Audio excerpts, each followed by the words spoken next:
Hello students, मैं Harkesh Ashok Dubey welcome करता हूं आपका रिवीजन एकेडमी में। आज हम लोग 12th साइंस का केमिस्ट्री पढ़ेंगे और ये है लेसन नंबर 6, जिसमें लेसन नंबर 6 है हमारा केमिकल काइनेटिक्स।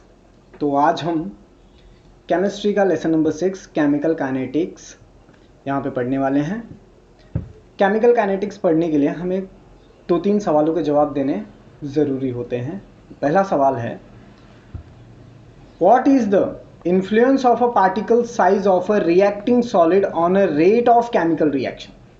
हमारा सवाल क्या पूछ रहा है कि क्या इन्फ्लुएंस होगा, क्या प्रभाव डालेगा पार्टिकल साइज का क्या इफेक्ट होगा अगर मेरे पास रिएक्टिंग मॉलिक्यूल सॉलिड है। अगर मेरे सॉलिड के पार्टिकल साइज का क्या असर होगा रेट ऑफ रिएक्शन पे। रेट ऑफ रिएक्शन पे मेरा पार्टिकल साइज क्या असर करेगा, ये हमारा सवाल है। हमारा दूसरा सवाल है, why is the finally divided nickel used in the hydrogenation of oil. Hydrogenation के लिए यानी एडिशन ऑफ हाइड्रोजन के लिए फाइनली यानी क्रश किया हुआ एकदम बारीक पाउडर बनाया हुआ निकल का ही इस्तेमाल क्यों होता है। मतलब मैं पीसा हुआ निकल ही क्यों हाइड्रोजनेशन के लिए यूज़ कर रहा हूँ। जब भी मैं किसी ऑयल का हाइड्रोजनेशन करता हूँ उसके लिए हम as a catalyst finely divided nickel particles का यूज़ करते हैं। हमारा नेक्स्ट क्वेश्चन है, what is the effect of a change of a temperature on the rate of a chemical reaction. ये कह रहे हैं तापमान का क्या प्रभाव पड़ता है केमिकल रिएक्शन पे। एक केमिकल रिएक्शन में कर रहा हूँ, उस पर टेम्परेचर क्या प्ले करेगा रोल, वो हम यहाँ पे डिस्कस करेंगे। ठीक है, तो गाइस से ये तीनों सवाल आप लोग के लिए होमवर्क हैं, लेकिन मैं इसका जवाब दे देता हूँ। आप लोग को आंसर लिख के लाना होगा। Now the rate of a chemical reaction can be increased by using a smaller solid particles with increase the surface area of a solid reactant. This is done by the cutting the substance into small pieces or by grinding it into a powder. कह रहे हैं कि जो rate of chemical reaction है इसको मैं बढ़ा सकता हूँ, यानी मैंने केमिकल रिएक्शन का रेट बढ़ा दिया है, इंक्रीज कर दिया है स्मॉलर सॉलिड पार्टिकल्स को लेके। छोटे छोटे अगर मैं सॉलिड पार्टिकल्स के कर लूँगा तो किसी भी केमिकल रिएक्शन का रेट बढ़ाया जा सकता है। विच इंक्रीज, अब ऐसा क्यों होता है, मतलब रेट ऑफ रिएक्शन जो बढ़ रहा है ये क्यों हो रहा है, वाई दिस हैपनिंग, क्योंकि इंक्रीज, अब मैंने जब उसको सॉलिड पार्टिकल्स किए तो उसके सरफेस एरिया बढ़ गए। क्या हो गया, increase in surface area of a solid reactant. तो अब रिएक्शन का सरफेस एरिया बढ़ गया, जैसे तो इन शॉर्ट में क्या कह सकता हूं कि rate of chemical reaction increase होगा जब, कब, यानी ये डायरेक्टली प्रोपोर्शनल हो गया जब surface area of reactant increase होगा। अगर मुझे रेट ऑफ रिएक्शन इंक्रीज करना है तो मुझे सरफेस एरिया रिएक्टेंट का इंक्रीज करना पड़ेगा, जिसके वजह से मेरा रेट ऑफ रिएक्शन हो जाएगा। अब सरफेस एरिया इंक्रीज करने के लिए हम क्या कर सकते हैं, उसे छोटे छोटे पार्टिकल्स में काट सकते हैं या उसको ग्राइंड कर सकते हैं, उसका पाउडर बना सकते हैं मिक्सर में डाल के। ओके, नाउ सेकंड क्वेश्चन का आंसर। नेक्स्ट क्वेश्चन है, why finally divided nickel used in the hydrogenation of oil. Oil के लिए, हाइड्रोजनेशन ऑफ ऑयल के लिए निकल के फाइनली क्रश किए हुए पार्टिकल्स का ही यूज क्यों होता है।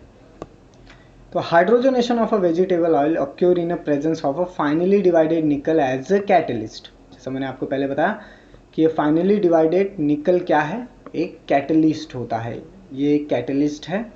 तो जब भी मुझे हाइड्रोजनेशन करना होगा, अभी सपोज अगर मुझे हाइड्रोजनेशन करना है तो हाइड्रोजनेशन करने के लिए वेजिटेबल ऑयल्स का मैं निकल, फाइनली डिवाइडेड निकल एज अ कैटलिस्ट यूज करूंगा।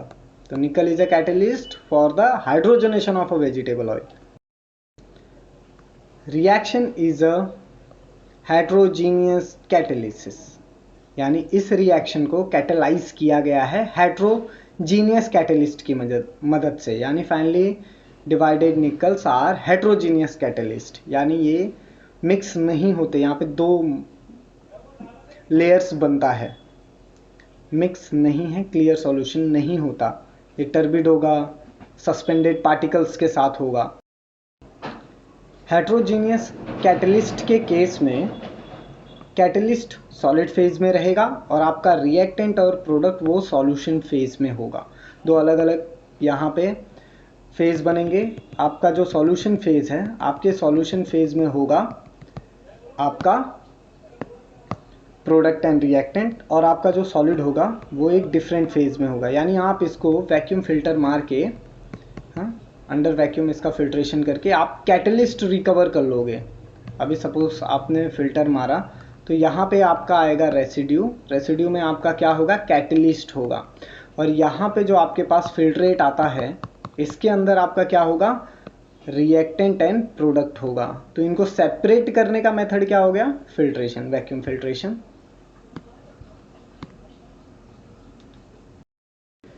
थर्ड क्वेश्चन है, our third question is, what is the effect of a change of a temperature on the rate of a chemical reaction?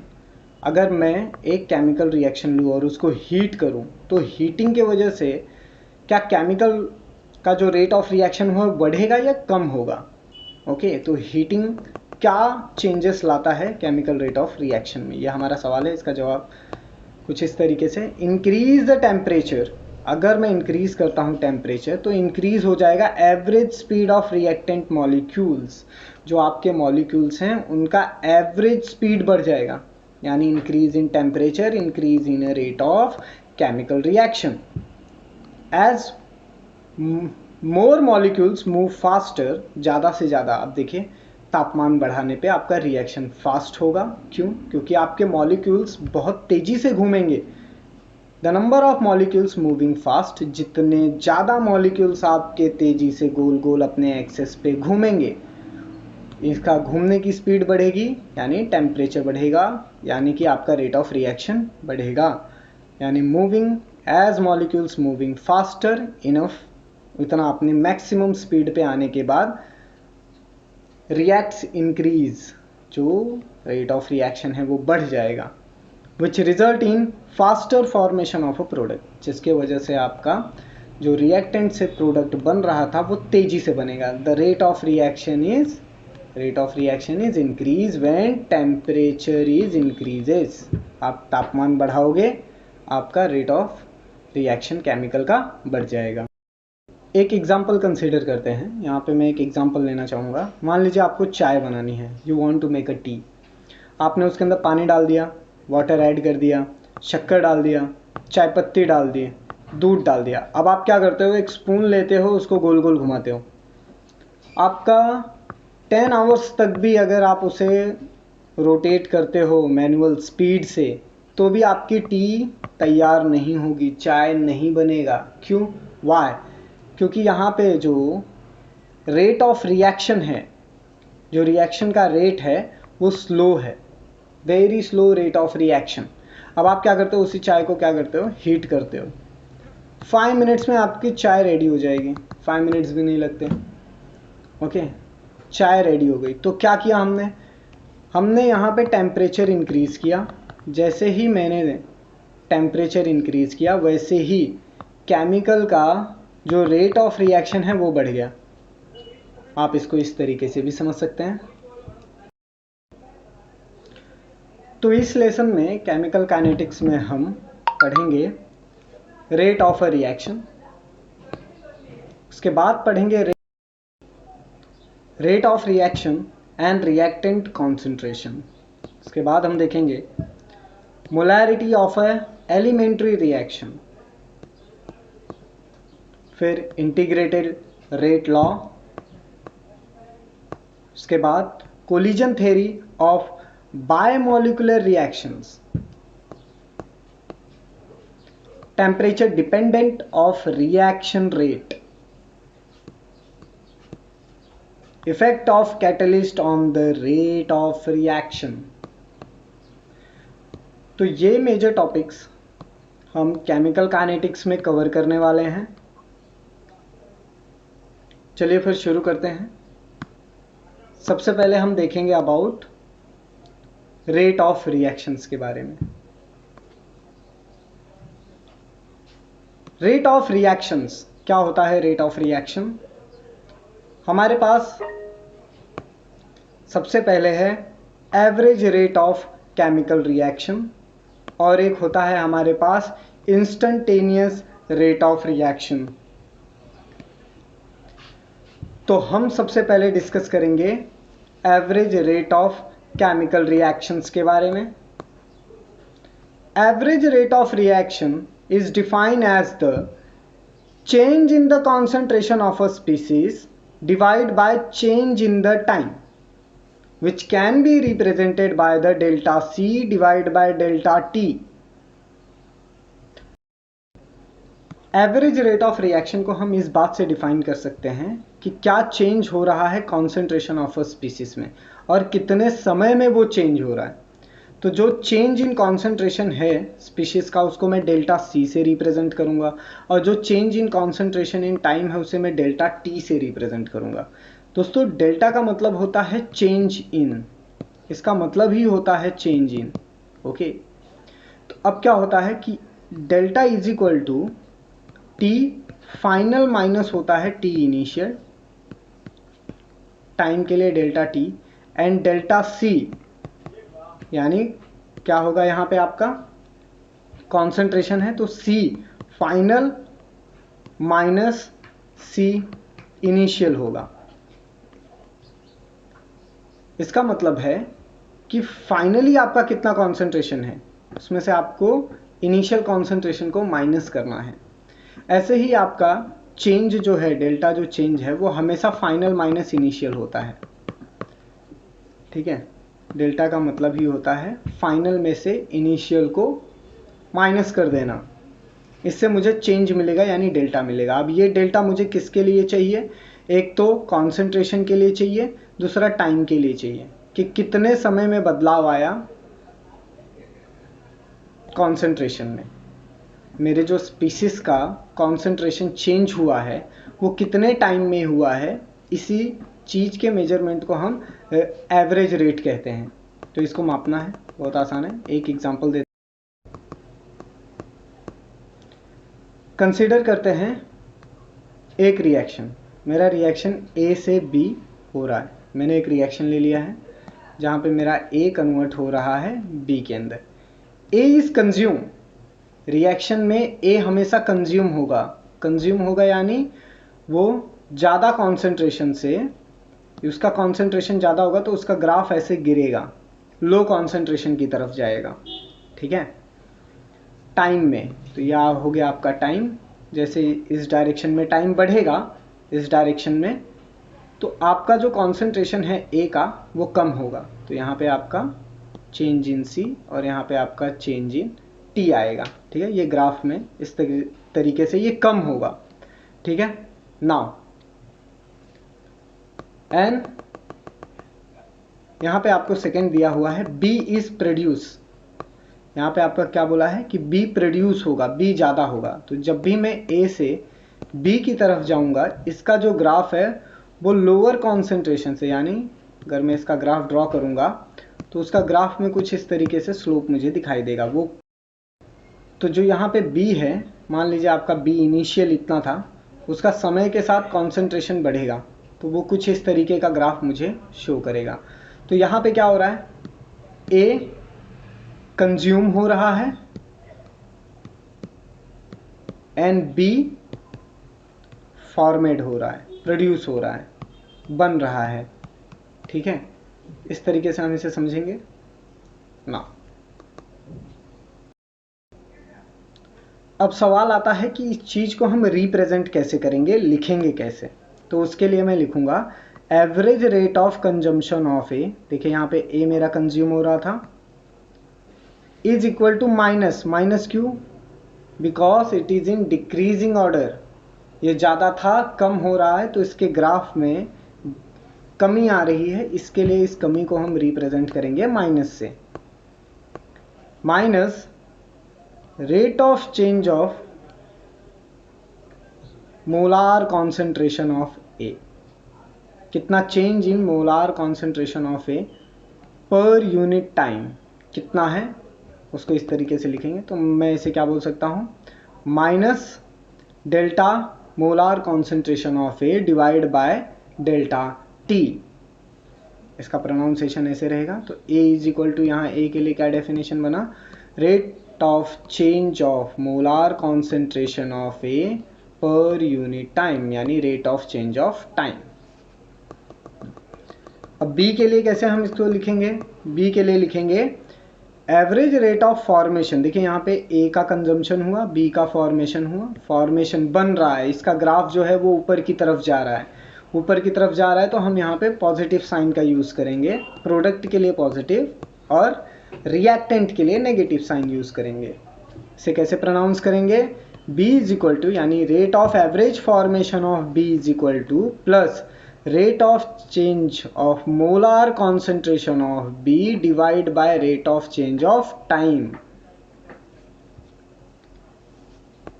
Now the average rate of formation of reaction, अब average rate कैसे आएगा, यानी minus delta molar concentration of A divide by delta T which is equal to, अब ये is equal to ही है, plus ये वाला section delta molar concentration of B divide by delta T। Average rate of reaction जो आएगा वो consumption of A and production of B के बरोबर होगा, इज इक्वल टू होगा। नाउ डायमेंशन है the rate of concentration divided by time, that is mole पर dm cube पर सेकेंड। इसका डायमेंशन है कॉन्सेंट्रेशन का। इस चीज़ को मैं कैसे लिखूंगा, यहाँ पे ये लिखने के बाद मुझे लिखना पड़ेगा मोल पर dm क्यूब पर सेकेंड, से इस तरीके से भी लिख सकते हैं हम। नाउ नेक्स्ट है instantaneous rate of reaction. Instantaneous rate of reaction क्या होता है, जो फटाक से हो जाए, ऐसे रिएक्शंस जो बहुत जल्दी टेक प्लेस हो जाते हैं, एकदम तेजी से वो रिएक्शन खत्म हो जाते हैं।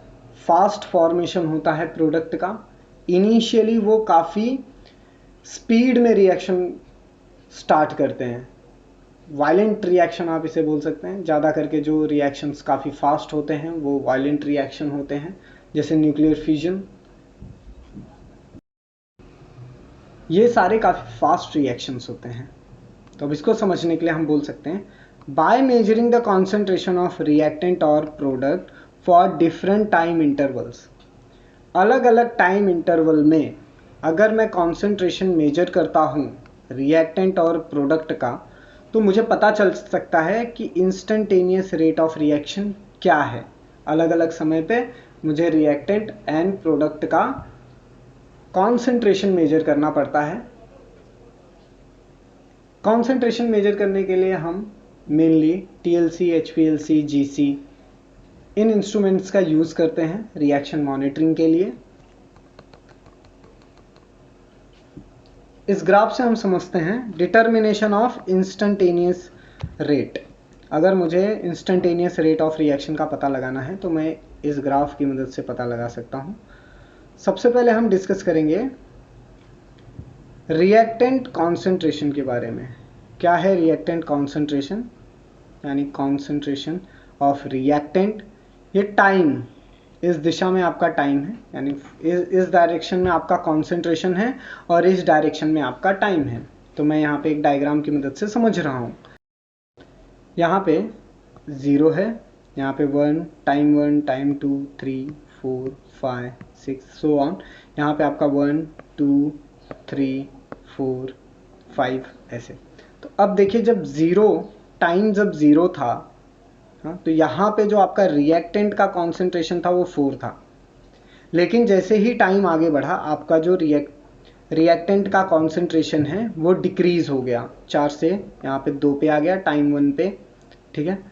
और यहाँ पे जब आपका टाइम 2 हुआ तो रिएक्टेंट का कॉन्सेंट्रेशन 1 हो गया। यहाँ पे आपका रिएक्टेंट का कॉन्सेंट्रेशन 1 हो गया। और ऐसे ही जब टाइम बढ़ते गया तो यहाँ पे देखिए सी पार्ट पे आपका जब टाइम 3 हुआ तो ये 1 का भी 1 से भी कम हो गया, 4 पे और कम हो गया। तो इस ग्राफ से मुझे क्या क्लियर हो रहा है कि जैसे जैसे टाइम बढ़ रहा है वैसे वैसे जो मेरे रिएक्टेंट का कॉन्सेंट्रेशन है वो डिक्रीज हो रहा है, वो कम होते जा रहा है। तो यहाँ पे एक स्लोप आएगा, यहाँ पे आपका एक पॉइंट है T1। T1 अब आप यहाँ पे इस लाइन का स्लोप भी निकाल सकते हैं इस तरीके से। तो T1 आपको क्या दे रहा है? स्लोप दे रहा है। तो यहाँ पे जो स्लोप आएगा, स्लोप मुझे क्या देगा? ये मुझे देगा इंस्टेंटेनियस रेट ऑफ रिएक्शन। कहाँ पे? Eight T1। T1 के ऊपर ये मुझे इंस्टेंटेनियस रेट ऑफ रिएक्शन देगा। कौन देगा? स्लोप देगा। ठीक है। नेक्स्ट है प्रोडक्ट कॉन्सेंट्रेशन। अब हम प्रोडक्ट कॉन्सेंट्रेशन को देखेंगे पर यूनिट टाइम में। पर यूनिट टाइम में प्रोडक्ट का कॉन्सेंट्रेशन क्या है वो देखेंगे। तो जब मेरा टाइम 0 था, मैं यहाँ पे ग्राफ में नंबर्स डाल देता हूँ, और कॉन्सेंट्रेशन 1 2 3 4 5। तो जब टाइम 0 था तो यहाँ पे मैं देख सकता हूँ कॉन्सेंट्रेशन भी लगभग 0 था। लेकिन जब टाइम 1 हुआ तो यहाँ पे देखिए कॉन्सेंट्रेशन बढ़ के यहाँ पे आ गया। टाइम 2 पे जो मेरा कॉन्सेंट्रेशन है वो 3.5 के करीब पहुँच गया। अब यहाँ पे 4 पे आप देख सकते हैं 4.5 पे पहुँच गया। ऐसे ही 6 तक अगर मैं जाऊँ तो ये लगभग 4.56 तक जाता है। तो मतलब इससे मुझे क्या पता चल रहा है कि जैसे जैसे टाइम बढ़ रहा है वैसे वैसे प्रोडक्ट का फॉर्मेशन भी बढ़ रहा है।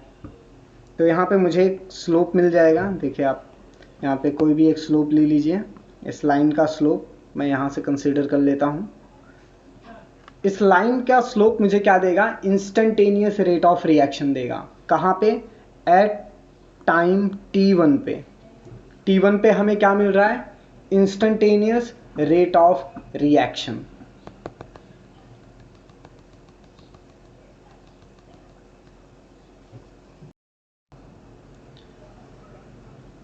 यहाँ पे पहला पॉइंट है हमारा attention drawn to the curve at a time T gives the rate of the reaction. जो आपको टेंजेंट यहाँ पे ड्रॉ किया हुआ दिख रहा है, यहाँ पे आपको दिख रहा होगा, यहाँ पे एक टेंजेंट है to the curve at time T। ये कहाँ पे है? ये टाइम T के कर्व पे है, जहाँ पे आपको T मिल रहा है। Gives the rate of reaction. ये टेंजेंट जो ड्रॉ किया है हमने टाइम कर्व पे T1 पे, उससे हमें रेट ऑफ रिएक्शन मिल रहा है। सेकेंड पॉइंट है slope give the instantaneous rate of reaction at time T1। जो स्लोप है आपका, जो भी यहाँ पे स्लोप निकलेगा वो आपको क्या देने वाला है? इंस्टेंटेनियस रेट देगा टाइम T1 पे। रिप्लेसिंग, अब हम इंस्टेंटेनियस रेट ऑफ रिएक्शन को समझने के लिए हम क्या करेंगे? जो डेल्टा C और T हम लिखते थे उसको रिप्लेस कर देंगे derivative dC divide by dt से। यानी जो आप यहाँ पे delta C divide by delta T लिख रहे थे, अब ये किसके इक्विवेलेंट है या इक्वल है? डेल्टा C या डेल्टा T से। हमने ये जो change in concentration divide by change in time था उसका derivative of concentration divide by derivative of time ले लिया है। एक्सप्रेशन ऑफ एवरेज रेट, ये क्या है? ये हमारे इंस्टेंटेनियस या एवरेज रेट का नया एक्सप्रेशन बनेगा dC बाय dt। एक्सप्रेशन यानी दिखाने का जरिया। इंस्टेंटेनियस रेट को हम किससे रिप्रेजेंट करेंगे या एक्सप्रेस करेंगे? dC बाय dt से रिप्रेजेंट करेंगे।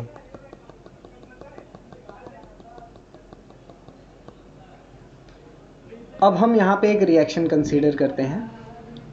रिएक्शन ए रिएक्शन बी दे रहा है मुझे, ए कंज्यूम हो रहा है, बी प्रोड्यूस हो रहा है, तो मैं क्या लिखूंगा, the rate of consumption of A at any time, किसी भी समय, minus D molar concentration of A by D T होगा,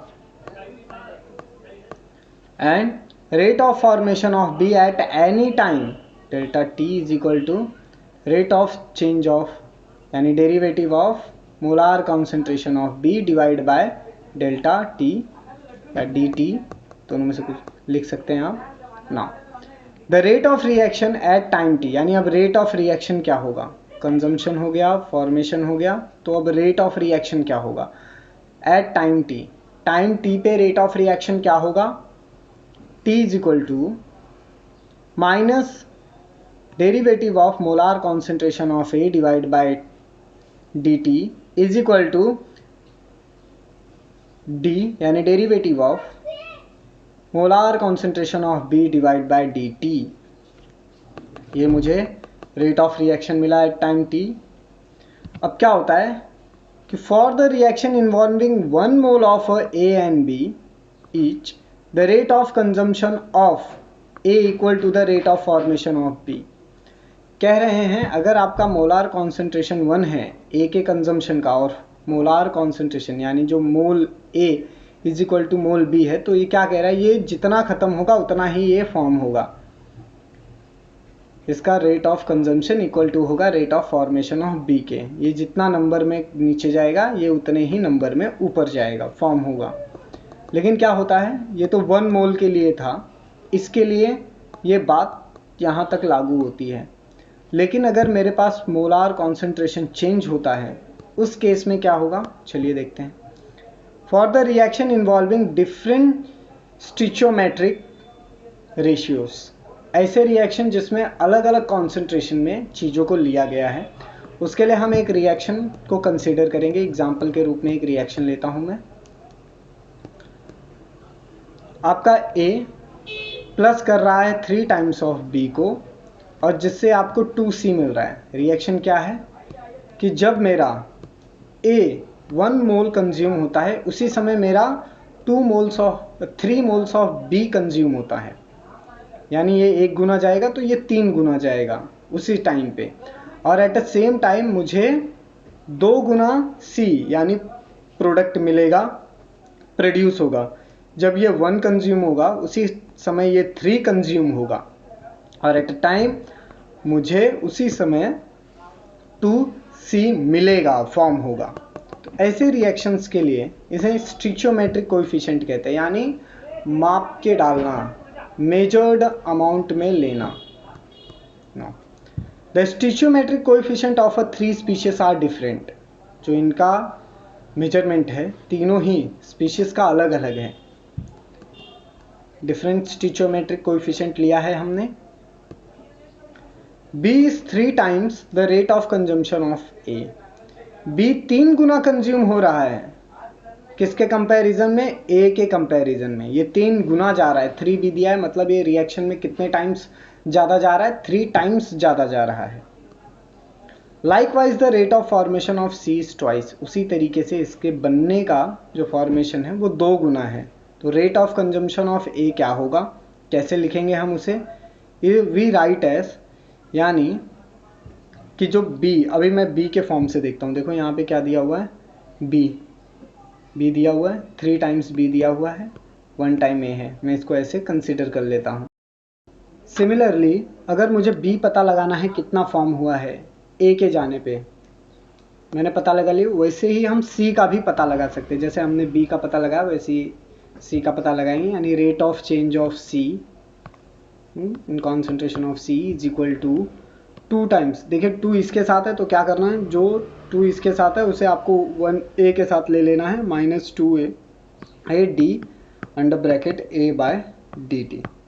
तो इससे क्या पता चल रहा है कि कितना A जाएगा, A बाय 2 टाइम्स कंज्यूम होगा ना।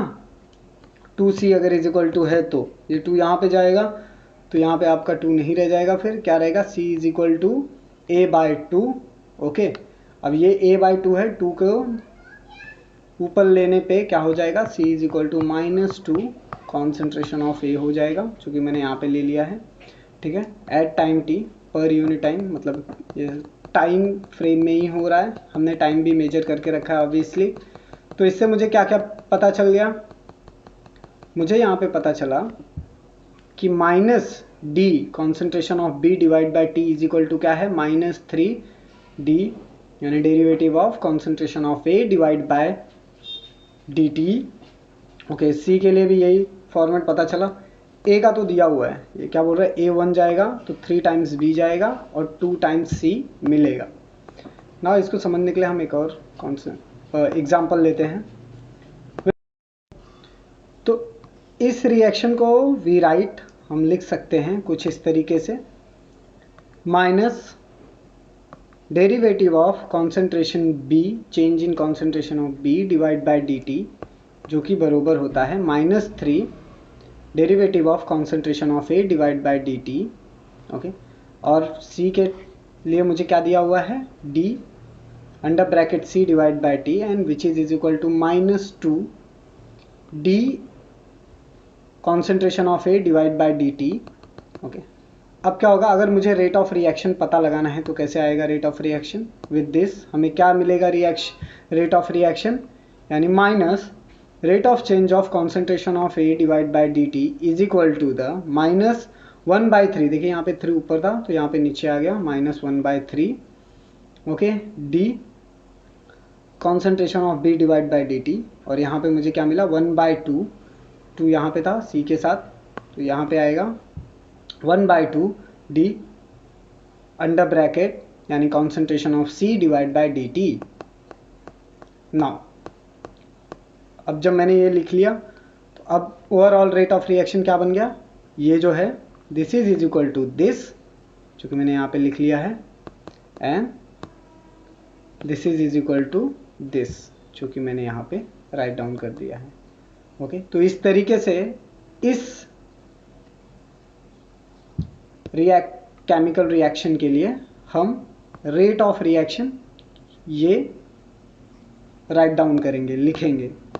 अब मैं आपको एक एग्जांपल देता हूँ। एक हमारे पास क्वेश्चन है, इस क्वेश्चन को हम सॉल्व करने की कोशिश करेंगे। देखिए क्वेश्चन क्या बोल रहा है, हमने यहाँ पे एक एग्जांपल कंसीडर किया हुआ है 6.1 का, इसका आंसर आपको देना है।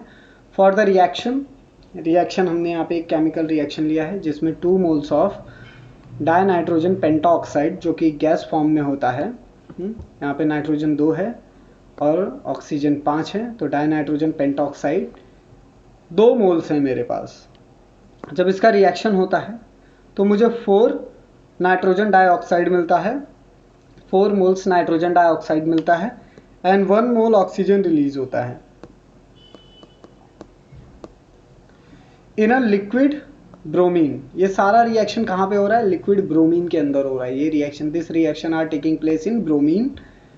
अब क्या बोल रहे हैं, डिसअपियर, मतलब कंजम्पशन रेट यहाँ पे दे दिया है, किसका, मेरे रिएक्टेंट का। रिएक्टेंट कितना कंज्यूम हो रहा है, 0.02 मोल्स पर डीएम क्यूब पर सेकेंड। कितना डिसअपियर हो रहा है, 0.02 मोल्स डिसअपियर हो रहा है पर डीएम क्यूब में पर सेकेंड में। अब यहाँ पे सवाल क्या पूछा गया है मुझसे कि rate of formation of NO2 क्या होगा, मतलब ये कितने स्पीड से फॉर्म हो रहा है, इसका रेट क्या है फॉर्मेशन का, और ऑक्सीजन कितने रेट से फॉर्म हो रहा है, ये मेरा क्वेश्चन है। ठीक है, what will be the rate of reaction. और सेकंड क्वेश्चन यहाँ पे क्या पूछा है, मतलब पहले तो उसने पूछ लिया कि ये और ये कितना फॉर्म हो रहा है, दूसरा पूरा ओवरऑल होल रिएक्शन का रेट क्या है। तो चलिए शुरू करते हैं, फिर सॉल्यूशन देखेंगे इसके लिए। हम सॉल्यूशन क्या कह रहा है कि मुझे दिया हुआ है, दिस इज ऑलरेडी गिवन। अगर हमने प्रीवियस देखा था कि जो रिएक्टेंट है उसे माइनस में लिखना है ना, तो ये मेरा रिएक्टेंट साइट है, तो यहाँ पे मैंने उसे ऑलरेडी माइनस में राइट डाउन कर लिया है। तो यहाँ पे ये वैल्यू क्योंकि मुझे गिवन है, यानी rate of change of concentration of dinitrogen pentoxide पर यूनिट टाइम मुझे दिया हुआ है, यहाँ पे वही दिया हुआ है ना, 0.02 मोल्स पर डीएम क्यूब पर सेकेंड, ये मुझे मिल गया। अब पहला सवाल है कि रेट ऑफ रिएक्शन हमें पता लगाना है। अगर मुझे पता लगाना है कि ये और ये कितना फॉर्म हो रहा है, तो पहले देखना पड़ेगा कि what is the rate of reaction. Now तो रेट ऑफ रिएक्शन कुछ ऐसा है कि देखिए यहाँ पे 2 है, डायनाइट्रोजन पेंटॉक्साइड के साथ स्टिचोमेट्रिक कोएफिशिएंट 2 था, तो वो यहाँ पे डिनोमिनेटर में जाएगा, यानी 1/2 हो जाएगा। 2 का क्या हो जाएगा, -1/2 rate of change of Q. मैं अब यहाँ पे वैल्यू ले रहा हूँ, कोएफिशिएंट का हमने चेंज किया है, -1/2 rate of change of concentration of dinitrogen pentoxide per unit time, जो कि बरोबर होगा किसके, 1/4 के। जो 4 है 4 टाइम्स कंज्यूम हो रहा है, तो ये 1/4 हो जाएगा, प्लस प्रोडक्ट है तो प्लस रहेगा। ओके, इतना आपको याद रखना है। Rate of change of formation, यहाँ पे क्या हो रहा है, चेंज हो रहा है। चेंज कैसा हो रहा है, फॉर्मेशन का चेंज हो रहा है। यहाँ पे कॉन्सेंट्रेशन में कितना इंक्रीजिंग हुआ है, DNO2/dt में 1/4 का, और ऑक्सीजन 1 ही है, देखिए यहाँ पे 1 ही है तो 1 ही रहेगा, 1 के लिए कोई ये नहीं है option. Rate of change of D, concentration of oxygen by dt। तो अब ये मेरा ओवरऑल रिएक्शन मैंने यहाँ पे राइट डाउन कर लिया। देखिए यहाँ पे इस सेक्शन को मुझे कुछ ऐसे लिखना है, ये वाला जो एरिया है इज इक्वल टू के बाद में ऐसे लिखना है, एंड ये प्लस की जगह हम हर जगह इज इक्वल टू लिखेंगे। रिएक्टेंट है तो माइनस लिखेंगे, प्रोडक्ट है तो प्लस लिखेंगे, जो कोएफिशिएंट दिया हुआ है उसको डिनोमिनेटर में ले लेना है। इतना आपको सिंपल ट्रिक एक याद रखना है। अगर आपको इतना याद रहेगा तो आप इजीली किसी भी रिएक्शन को कन्वर्ट कर सकते हैं। नाउ थोड़ा आगे बढ़ते हैं। नेक्स्ट क्या दिया हुआ है कि अब उन्होंने बताया, देखिए ये जो था इसको मैं बाहर ले लेता हूँ, मतलब माइनस को मैं कॉन्सेंट्रेशन के साथ ही रखता हूँ, क्योंकि इसकी वैल्यू मुझे गिवन है, इसकी वैल्यू हमें गिवन है ना 0.02। तो अब क्या होगा कि माइनस का जो वैल्यू है वो मुझे दिया हुआ है, ये minus D concentration of N2O5/dt हमने गिवन में लिखा हुआ है 0.02। ये देखिए यहाँ पे ऑलरेडी मेंशन है, तो यहाँ पे इसकी वैल्यू दी है जो माइनस के साथ में है। तो हम क्या करेंगे, 1/2 को बाहर ले लेंगे। यहाँ पे 1/2 मैंने वो साइड में ले लिया, माइनस के साथ इसको मल्टीप्लाई कर दिया, और इसकी वैल्यू जो है वो मैंने यहाँ पे पुट कर दिया है। तो अब इसकी वैल्यू मैंने इस इक्वेशन में पुट कर दी, 1/2 एज सच नीचे लिया, इसकी वैल्यू 0.02 को मैंने यहाँ पे पुट कर दिया हुआ है। तो आंसर क्या आएगा, देखिए ये 2 और इसको कैंसिल करेगा 1 टाइम, तो आंसर क्या आया, 0.01 मोल पर dm³/सेकेंड। अब rate of formation of O2 देखेंगे।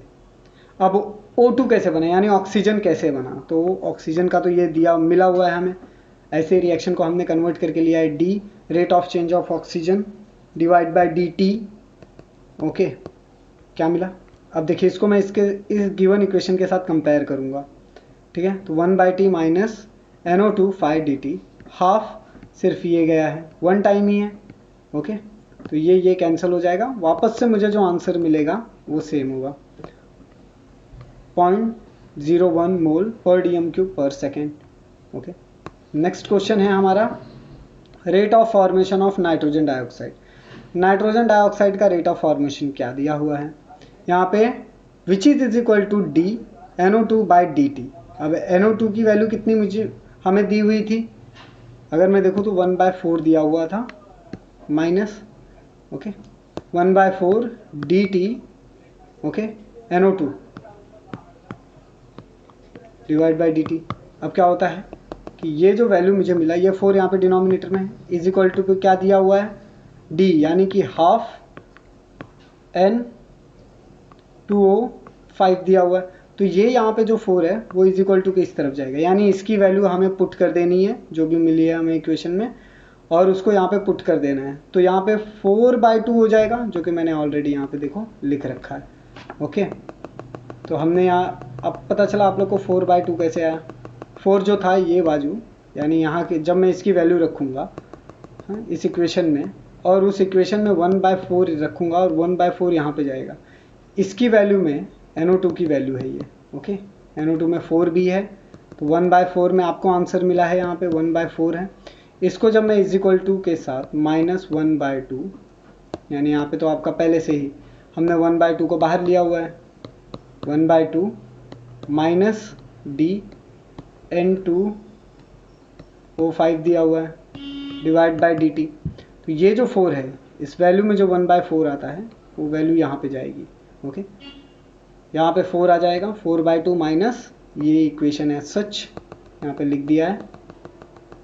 यहाँ पे आप देख सकते हैं NO2 के रिप्लेसमेंट में हमने क्या लिया हुआ था, ये देखिए जहाँ पे भी मेरा NO2 है वहाँ पे हमने क्या लिया हुआ था 1/4 dNO2/dt।